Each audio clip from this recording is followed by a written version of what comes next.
Liverpool 3, Arsenal 1. It was expected, and I did predict that we would lose. I predicted a 2-0 loss to us, so I wasn't too far out with us losing by a margin of 2 goals. I'm quite glad, not glad, no one's ever glad to lose, but to be fair, what that loss has done, it has humbled many of our fans out there who were pretty much gassed thinking that we would challenge for the title. What that does show, and Arteta has claimed, that we're about 4 years behind Liverpool's progress, and I'm glad that last night's match showcased that. To be fair, had we have won that game, too many fans would have thought that's it, where Arteta's the man, he's our messiah. The board might have thought to himself, actually, we don't need to go out there in the transfer market and spend. And last night's game has demonstrated how pivotal it is that we strengthen up that midfield with the addition of a Thomas Partey and a Houssem Aouar. In particular, I thought we could have benefited a lot with Thomas Partey breaking out from the back. I can understand why Arteta went with El Nene, because he brings up that assurance with our weak defence. Can't understand why Gabriel was left out from the squad. I understand there's this issue about him saying that he wants more of a balanced defence and having 2 left-footed defenders there wouldn't work. But why does it work with 2 right-footed centre-backs, but it won't work with 2 left-footed centre-backs? End of the day, I'm not a manager, and I'm not getting paid millions a year to make those decisions. So it is what it is. So without wasting any more time, I'll go into the game. And before I go into the game, I know there are a few Arsenal fans out there saying that the officials had a terrible game. Yes, they did. However, let's be honest, I don't believe that Mane's challenge or that hand to the face on Tierney earlier in the game was a red card. It was accidental. Yes, it was harsh, it was malicious, but it was accidental. So for me, the officials didn't really ruin the game. Yeah, there were some moments which they could have done better. Like there was that challenge that Aubameyang run through against Fabinho, and Fabinho completely took him out. And in the same challenge, a few seconds later, Bellerin had Mane with the same challenge that Fabinho put against Aubameyang, and Bellerin was awarded a yellow card, whereas Fabinho's wasn't even awarded a foul. So I can't understand why the referee made stupid decisions like that. But then again, there's a reason why these English officials aren't in top European competitions or present in international competition. They're probably the worst across Europe. But let's not get in too much into the official, and let's crack on with the player ratings. So Bernd Leno looked shaky, and the more I see of this guy, the more I'm feeling a lot of regret that we sold Martinez and made Bernd Leno our number 1. I've always said he's playing out from the back. He doesn't bring me much confidence, and in particular when it comes to coming out for the balls. There was that one moment where David Luiz cleared the ball on the line, and you could see David Luiz having a go at him because he allowed Van Dijk at the free corner, at the far post, to have that free header.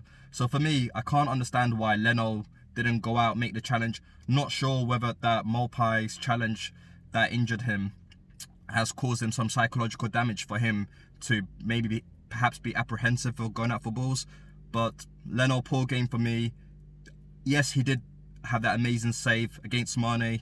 So for me, he gets a standard 6. Going on to the 3 centre-backs, Rob Holding, absolutely poor. I'm not sure why he always allows the ball to bounce before he makes a challenge.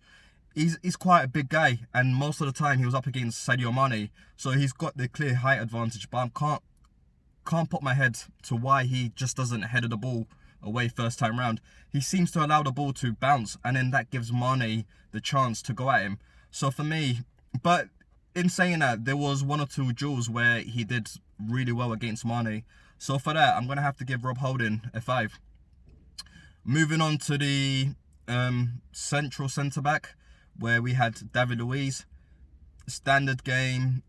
He did make a massive mistake, I believe, for one of the goals, where instead of heading the ball out to either the wings or out for a corner, he managed to header it right into the penalty area, which I believe that teed up Jota. It was the 3rd goal, Jota.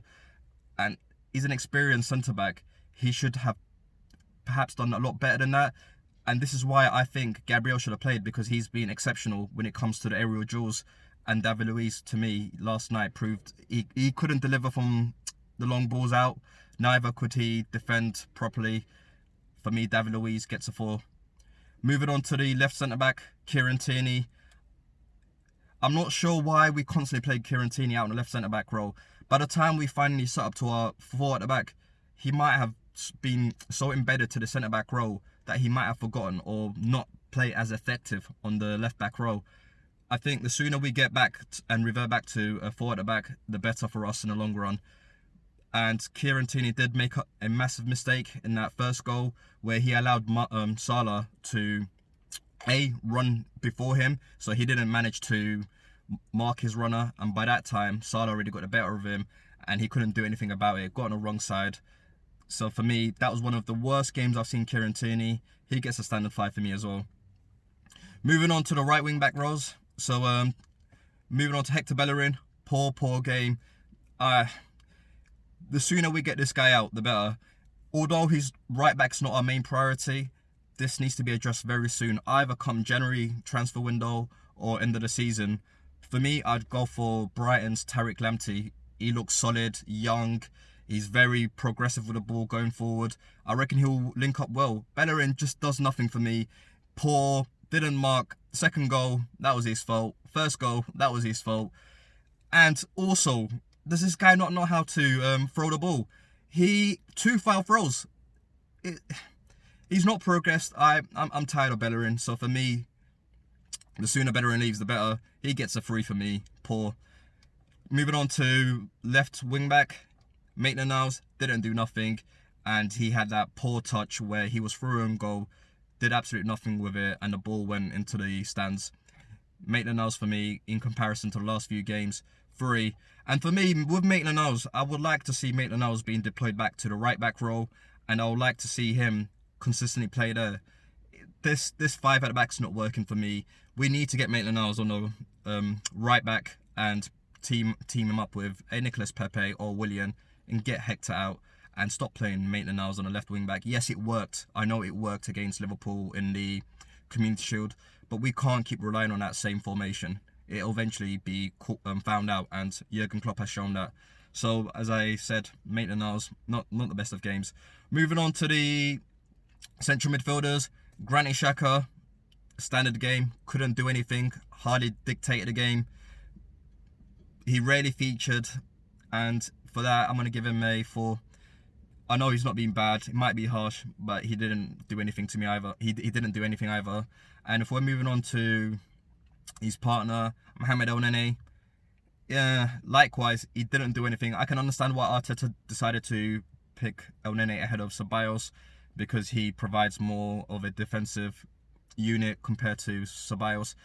And eventually, we don't want to sort of come to Anfield and get thrashed. So El-Neni for me, same as Ceballos, gets a 4. Moving on to the attackers. Lacazette missed a glorious opportunity. However, he did score our goal. But then again, he needs that composure when he's in front of goal. Lacazette gets a 5 for me. Aubameyang, don't know what to say. He was missing like Wally today. He barely affected the game. Aubameyang did nothing today. He gets a 4 for me as well. Moving on to Willian. Second goal.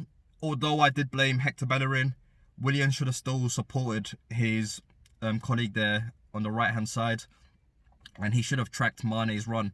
Sorry, not Mane's run. Robertson's run after seeing Bellerin trying to maintain speed with Sadio Mane. And other than that, there were at times when, in terms of pushing, he looked about 50-50, wasn't really fully going for it. So therefore, Willian gets a 4 for me as well. In terms of subs, Dani Ceballos looked amazing when he came on.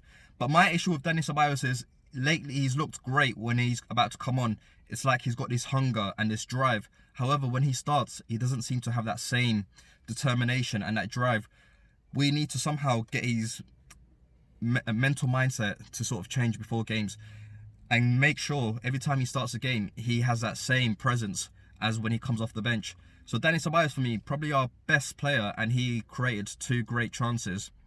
And so therefore, Dani Ceballos, my man of the match for Arsenal today, even though we were poor, he gets a 7 for me.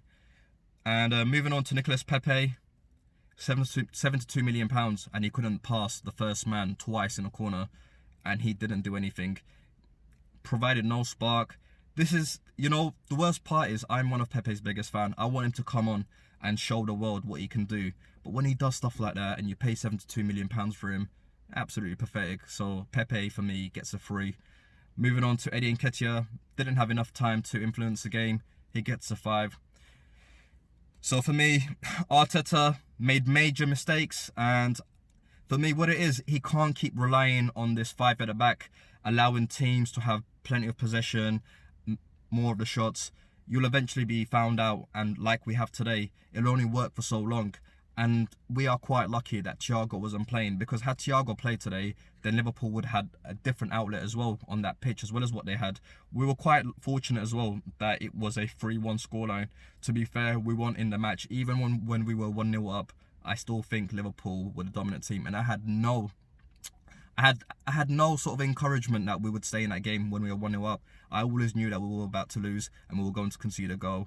And that's why, for me, this next 6 days or 5 days we have left on the transfer market, we need to make it count, and we need to bring in a DM/box-to-box and that creative spark in midfield. So that's my player rating and my match review. If you could please let me know your player ratings, please like and subscribe. Thank you very much.